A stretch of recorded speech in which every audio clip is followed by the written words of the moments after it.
Assalamualaikum warahmatullahi taala wabarakatuh. Alhamdulillah wassalatu wassalamu ala Rasulillah wa ala alihi wa sahbihi wa man wala amma ba'd. Untuk pelajaran fiqh syahadah tahun 2 pada hari ini, murid-murid buka pada muka surat 42. Baik, kita sambung pada tajuk 11 Al-Latif. Nama-nama Allah yang seterusnya kita belajar tajuk 11 Al-Latif. Al-Latif. Sebelum tu kita baca dulu firman Allah Ta'ala. Bismillahirrahmanirrahim. Allahu latifun bi'ibadihi yarzuqu man yasha' wa huwal qawiyyul aziz. Surah Syura ayat 19. Maksudnya Allah Ta'ala maha lemah lembut.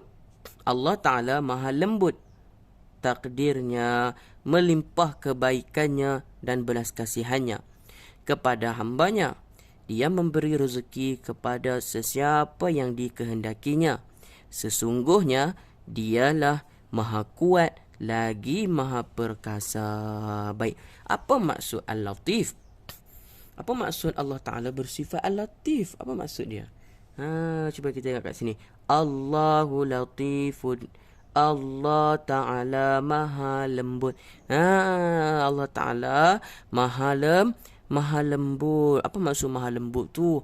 Lemah lembut maksudnya melimpah kebaikannya dan belas kasihannya. Kalau manusia ada orang tu yang lemah lembut, tapi ada orang yang jenis kasar. Jenis orang panggil apa? Jenis tak mau belas kasihan dengan orang, tak mau buat baik kepada orang. Kasar lah, kita kata kasar, jahat dan sebagainya. Tapi sifat Allah Ta'ala ni melimpah kebaikannya. Banyak kebaikan yang Allah Ta'ala buat. Banyak belas kasihannya kepada makhluk-makhluknya. Itulah makna Allah Ta'ala maha lembut. Sebelum kita baca yang ni, kita baca dulu dalam kotak hijau di bawah. Tahukah kawan-kawan, Al-Latif bermaksud Allah Ta'ala maha lembut. Kelembutannya meliputi segala sesuatu dari sekecil perkara hingga sebesar perkara. Oleh itu, kita perlulah mengamalkan sikap berlemah lembut dalam semua perkara. Allah Ta'ala ni bersifat lemah lembut dalam semua perkara. Memberi rezeki kepada kita, nak menghukum kita sama ada dosa ke atau pahala, macam-macam lagi kan. Allah Ta'ala berlemah lembut kepada kita, meliputi belas kasihannya dan kebaikannya kepada makhluk. Betul tak? Kan? Okey, kita baca yang tengah. Di dalam kehidupan kita hendaklah apa yang kita kena buat dalam kehidupan kita.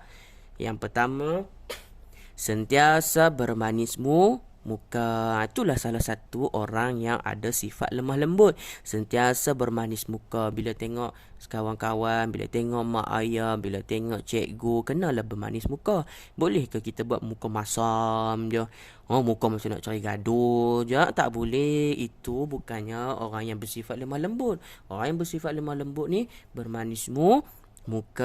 Nabi sebut siapa yang bermanis muka kepada kawannya ataupun kepada saudaranya, maka itu juga dikira sebagai pahala. Kita manis muka dengan kawan pun dapat pahala. Yang kedua, berbudi bahasa dengan orang tua. Berbudi bahasa dengan orang tua, tidak kita kata tak kurang ajar dengan orang tua, mesti menghormati orang tua. Seterusnya, bercakap lemah lembut dengan ibu bapa. Antara sifat orang yang berlemah lembut ni juga bukan setakat dengan kawan-kawan, dengan orang lain, bahkan kena cakap. Perbuatan dia pun berlemah lembut, bahkan percakapan dia pun kena lemah lembut dengan ibu bapa. Dengan ibu bapa boleh tak tinggi suara? Tak boleh, kan? Yang seterusnya, tidak mudah marah. Itulah orang yang bersifat lemah lembut, tak mudah marah.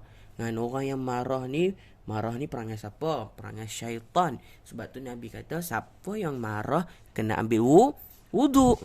Sebab waktu tu dia tengah marah, badan dia jadi panas. Kena pergi ambil wuduk cepat-cepat supaya sejuk balik, supaya dia kembali kepada sifat lemah lembut. Ya, yang terakhir, apa yang perlu kita buat dalam hidup kita? Menghormati sesama rakan. Kena menghormati sesama rakan. Tak bolehlah marah kawan ni, tak boleh bergaduh, tak boleh bully, tak boleh kita tak mau kawan dengan dia dan sebagainya.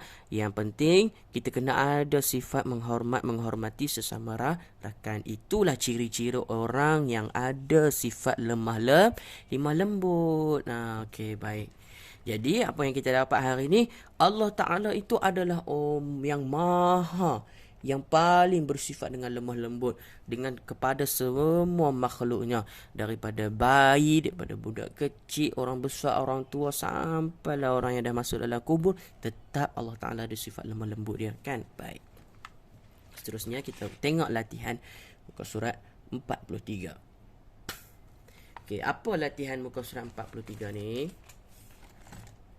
Dia suruh susun kalimah menjadi perkataan yang sempurna. Susun kalimah yang di bawah ni menjadi perkataan yang sempurna.